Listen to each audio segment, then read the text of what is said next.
All right. Most women don't consciously think, I want, or maybe even need masculine leadership. I would even go so far as to say most women reject the concept altogether. Some even find it insulting. But here on this channel, we keep it real. We focus on the pattern, we explore the psychology, and we dive deep into the biology. And we stay curious about what's actually happening beneath our beliefs about what should be true. And please note, when I say masculine leadership, I'm talking about effective, protective leadership. I'm not talking about control. I'm not talking about a man who makes every decision, barks orders, or is the loudest person in the room. All right, first off, that's not leadership. What I'm talking about is a person who notices, anticipates what needs to be done, and then does it effectively. Someone who remains calm under pressure. Someone who takes responsibility for outcomes. A man who addresses problems before they become crises. Someone who can be trusted to move toward difficulty instead of away from it or avoiding it. Someone willing to face the uncomfortable, the necessary, not someone who's constantly avoiding discomfort. That's leadership, and a feminine nervous system knows the difference. So when I hear women say, I'm tired, I'm exhausted, I can't relax, I feel like I'm always on, I have to do everything, it's all up to me, I don't feel safe enough to soften. All right, first off, yeah, I get it. But what registers to me most is that they're not merely describing their circumstances, they're often describing a nervous system state. Now, if you haven't watched my video on what chronic survival stress does to a woman's body and desire yet, I recommend starting there because it lays the biological foundation for everything that we're discussing in this video. I'll link it below in the description, and I'll also put it right here, easy access. By the way, I'm Geraecka Lyonns. Welcome to my channel. I am very glad that you're here because this is where we have honest, curious conversations about motherhood, masculinity, leadership, nervous system health, human behavior, and what it actually takes to raise strong, grounded humans. And if those are the kind of conversations you like having too, then you belong to this group of intelligent baddies. So please subscribe and stick around. We go places here most people don't. And I think we have a lot of fun in the process. All right, let's get into it. Today, I want to talk about why healthy, protective masculine leadership can be regulating for women at a biological level. Oh yeah, not emotionally, not socially, definitely not ideologically, biologically. Yes. So women are highly attuned to our environments. We naturally pick up on emotional tone, predictability, consistency, body language, changes in behavior, and yes, the overall vibe around us. Like our emotional and energetic attunement is so advanced in many respects. It's not a weakness. When it's cultivated, it's our innate biological superpower. It's an incredibly sophisticated emotional detection system for tracking our environment, protection, connection, trust, and safety. And from an evolutionary perspective, that information is particularly consequential for women, especially during pregnancies, caring for infants or young children, or during any other experiences of physical vulnerability. So when leadership is absent and what you have instead is inconsistent, chaotic, or dysregulated BS, we don't just consciously notice. Our bodies are unconsciously collecting the data as well. Our nervous system isn't only listening to what someone says, it's constantly observing and absorbing tone of voice, facial expressions, posture, movement, predictability, follow through, whether or not someone's behavior actually matches their words, whether they become chaotic under pressure or more focused. And a huge amount of that ongoing assessment happens before our conscious thought even enters the conversation. So, for instance, when I say a woman feels safe with a man, I'm not merely talking about whether she intellectually believes he's a good guy. I'm talking about what her body is picking up in his presence. How does he feel to her? Does he make her feel energized and playful? Or does his presence feel like more work, more uncertainty, confusion, more monitoring, more decisions, more stress? Does she have to track and guard his emotional state in addition to her own? Does she have to remind him to do basic things? Does she have to manage him or anticipate what he may have forgotten? Does she have to have a backup plan in her back pocket just in case he doesn't follow through? Or does his presence reliably communicate that, oh, yay, here's another competent adult in the room? Someone who notices, someone who anticipates needs, someone who acts without reminders or direction, someone capable of holding pressure without leaks or outbursts, spraying that pressure all over everyone around. This is where leadership becomes physiological, because every responsibility a woman no longer has to monitor and control is one less open loop for her nervous system to keep track of. And that brings us to an important aspect of being a woman, an aspect that a lot of people don't want to talk about honestly. Vulnerability.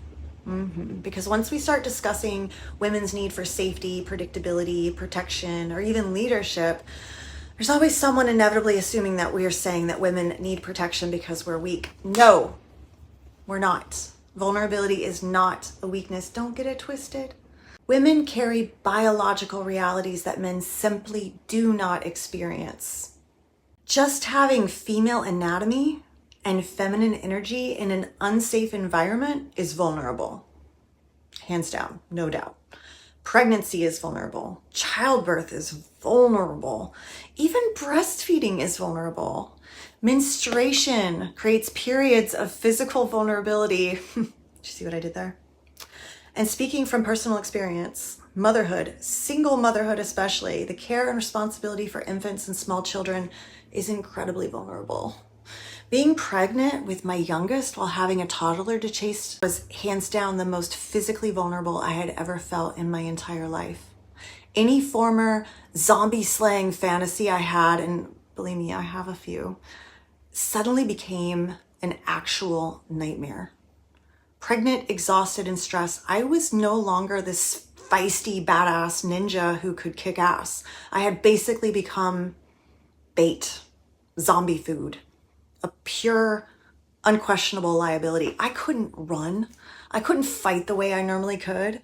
And on top of all of the personal physical vulnerabilities and pregnant body limitations, I had a toddler to wrangle.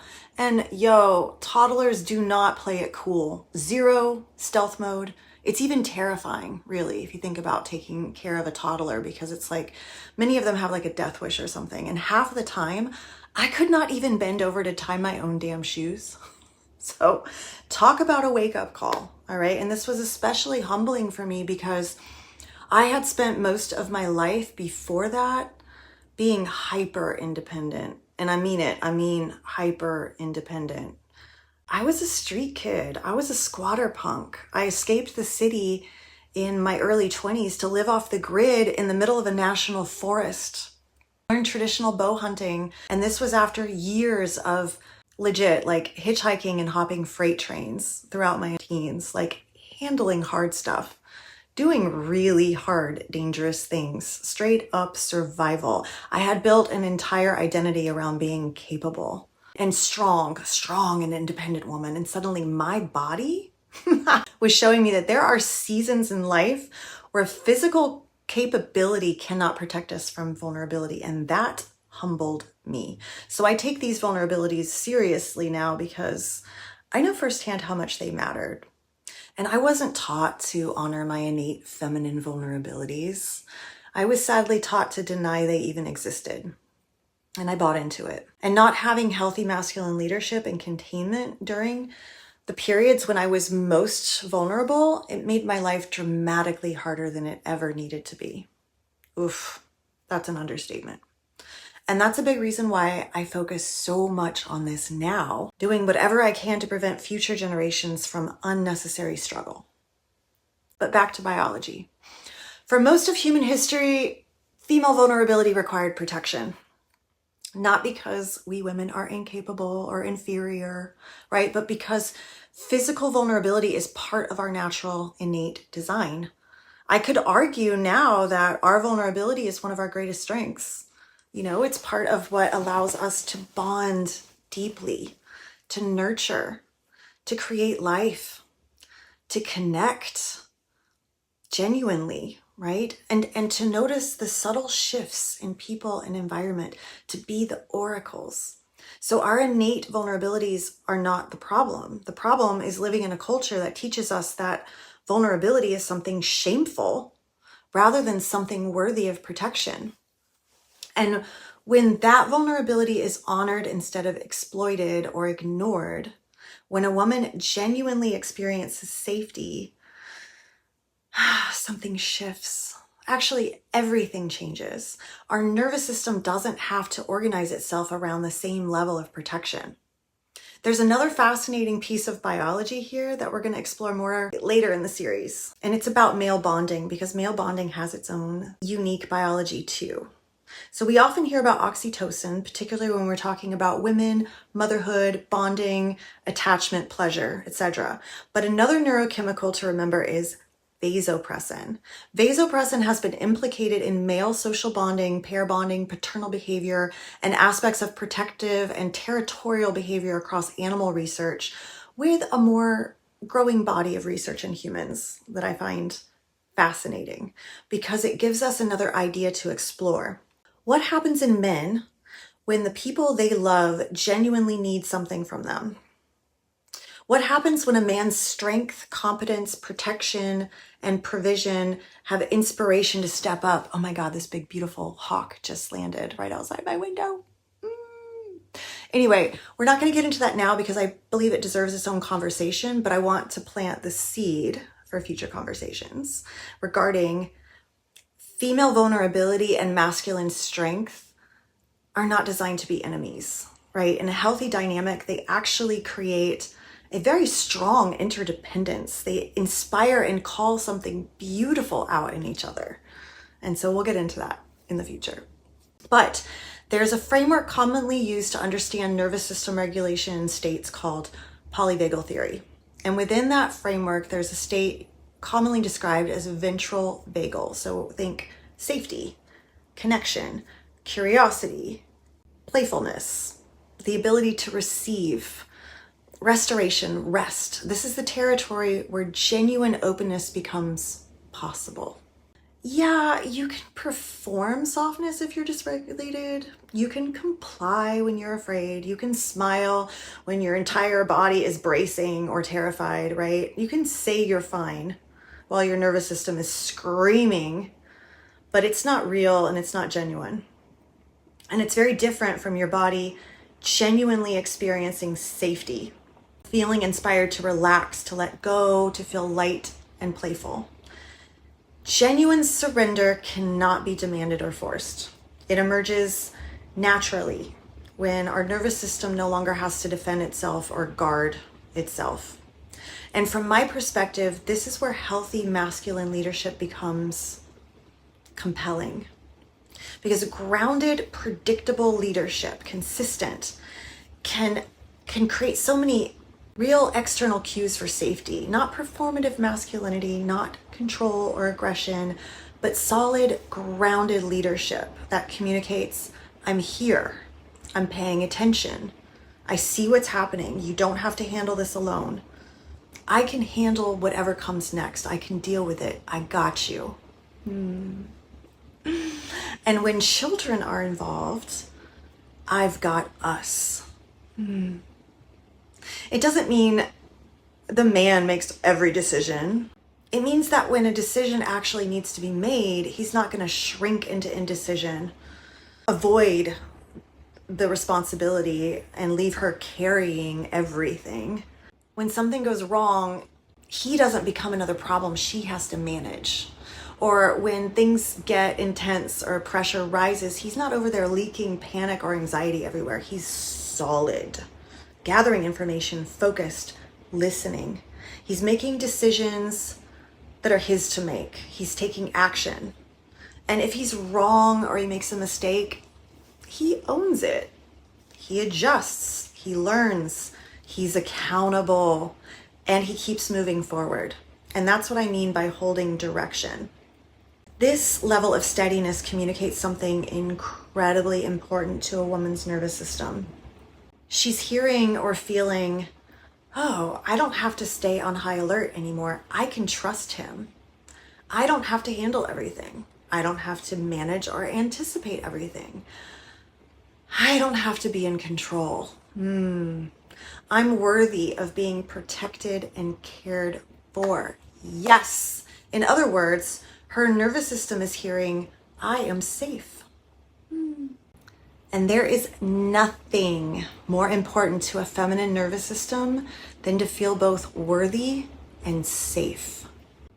So now let's jump into polarity for a minute. And I get, there's just like, polarity is just another word that tends to send people sideways, okay? And I'm not talking about this whole idea of superior and inferior, or we have like the dominant and the subordinate. I'm not talking about that right now. I'm not talking about anyone losing personal agency. I'm talking about complementary dynamics, because healthy polarity, it's not about one person becoming passive and the other person doing everything. It's about embodying complementary roles that emerge when trust is present.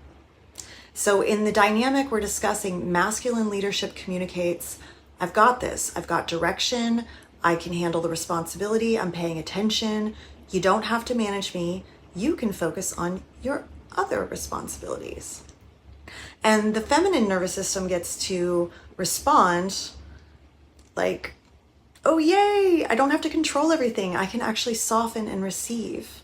So neither person loses any kind of agency or autonomy. She gets to hold less and feel supported and even cherished in the process. And he gets to feel trusted to protect and provide and even admired in the process. So it's a win-win. But when leadership is consistently absent, women, especially competent women, tend to overfunction. Planning, managing, anticipating, reminding, scheduling, fixing, always fixing, and eventually trying to control everything. Not because they want to, but because someone has to. And chronically being in that state of managing is absolutely exhausting. And I went deep into this, into why in my last video and what it does to our bodies. So please be sure to check that out if you haven't yet. I'll put it right here. Okay. Before we go any further, I want to mention something. This is something I often see in my work. And whether I'm coaching men, working with moms or couples, or helping people navigate power dynamics, the details are always different, but the overall pattern is undeniably similar. People usually assume right off the bat it's a communication issue, or it's compatibility issues or personal differences, but underneath all of that, what I often witness most is that we now have two nervous systems that no longer trust each other. And until that's addressed, no amount of communication techniques are going to completely resolve the problem. There needs to be a baseline of safety first. And yeah, we can get there through communication sometimes, but this is where it could get really confusing for some people who are trying to figure this out, especially on their own. Because women don't relax and feel safe just because a man can communicate the right things. They relax when consistent experiences show their body that something's different. Like his tone is steady, his body is grounded, his presence is stabilizing, his actions are consistent, he follows through. He doesn't merely promise safety. His behavior repeatedly demonstrates that he's solid. You don't have to monitor him. His presence matters way more than his promises. His ability to self-regulate matters more than any reassurance he could give.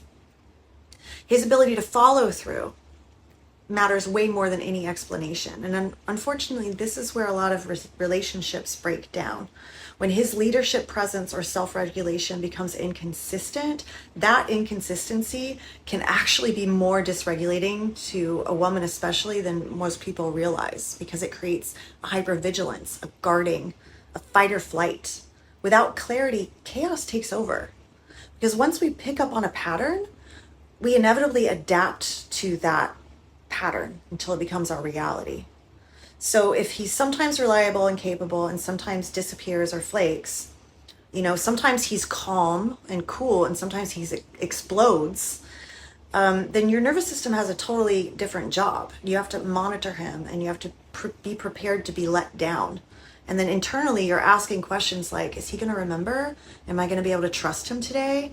Is he going to be able to handle it? Do I need a backup plan? Is this going to be my problem at the last minute that I'm going to have to manage and handle? Can I actually let this go and trust him? Or am I going to regret it? This sounds familiar, right?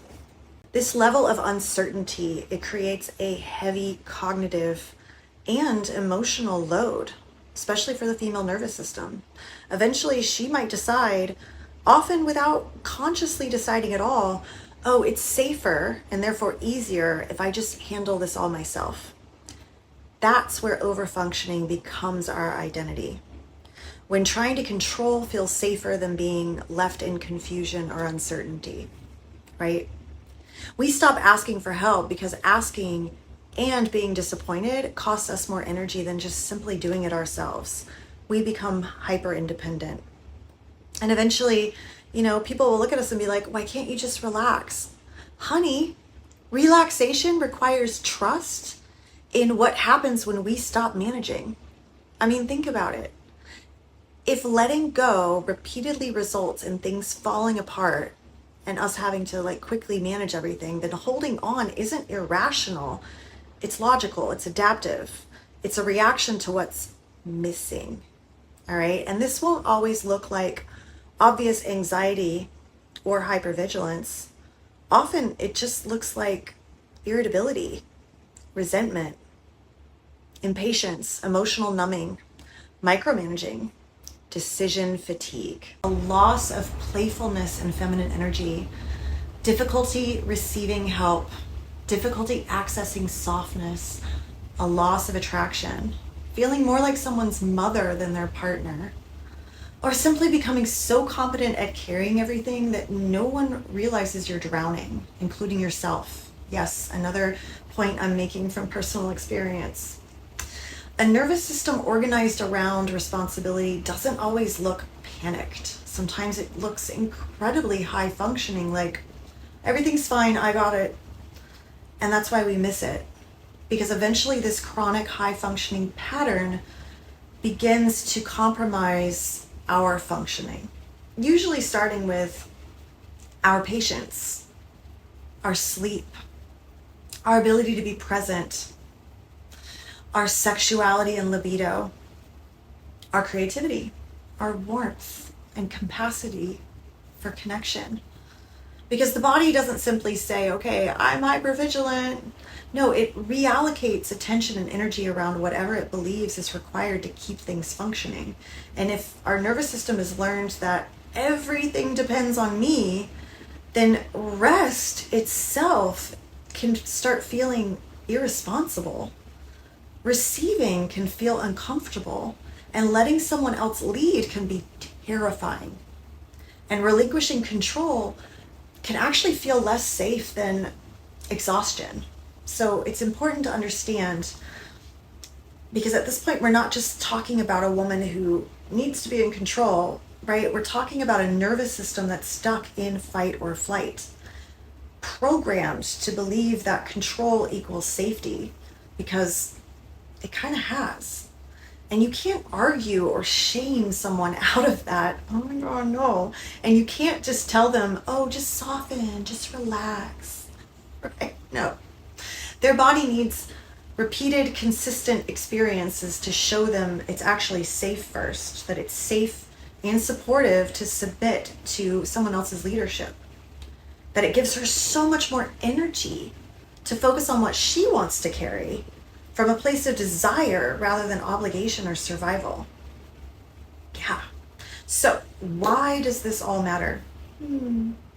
Well, we women have already proven that we can survive without healthy masculine leadership, because so many of us have, right? We've proven we can carry enormous amounts of responsibility. Yay! But at what cost? It's actually a big part of why I do the work that I do and why I created the Mars Rising. Because that work in particular is about boys growing into men who can lead themselves, so that the women, children, and families and communities around them don't have to compensate for what they never learned or developed. I want something better for our sons and future generations of men, and therefore also women. I want them to become men whose presence reduces chaos rather than adds to it. Men who can regulate themselves so that the people around them don't have to. Men who handle responsibility well, who can be trusted under pressure. Men whose word means something because their behavior consistently backs it up. Men with honor. Because masculine leadership doesn't exist to control everything around them. It exists to regulate everything around it, ground it, create structures strong enough to support and protect what's precious. This work is ultimately for women. And at the end of the day, healthy masculine leadership, it's not about authority. It's not about controlling others, right? If we're going to talk about control at all, let's talk about self-control, self-ownership, sovereignty. Healthy leadership is about responsibility. It's about creating conditions where people can breathe, where they can create, connect, where they can be playful, where they can love and thrive. Real leadership doesn't demand compliance, it earns trust. And when that happens, those dependent upon that leadership, they stop racing, they stop anticipating disaster, and they stop carrying responsibilities that were never theirs to carry, right? All of that energy becomes available for something else, like creating, like nurturing, like connecting, building, loving, playing, living, becoming more free, more relaxed, more present, and even playful again. And that's the gift of healthy leadership. It's actually freedom. Yay! So in the next video, we're going to explore one of the most understood concepts in this entire conversation, masculine containment. Oh yeah. So women can have a husband or a boyfriend, be in long-term relationships, or have male relatives around her, yet still feel exhausted, still move into hypervigilance, overwhelm, feel completely alone in their life, carrying all the weight. Why? Because a man's presence alone does not automatically provide masculine containment. No. So we're going to talk about what masculine containment actually is, why it matters, what it actually feels like, and equally important, what it isn't. So if this conversation gave you something to think about, please subscribe, stay with me, because we're going much deeper in future videos. And if you know someone who could really benefit from hearing this conversation, let the dots connect, please send it to him, because that's how these ideas travel. And I genuinely love to hear what came up for you. So please leave a comment below. And until next time, stay curious, ask the deeper questions, and pay attention to the patterns. Thanks for being here with me, and I will see you in the next video.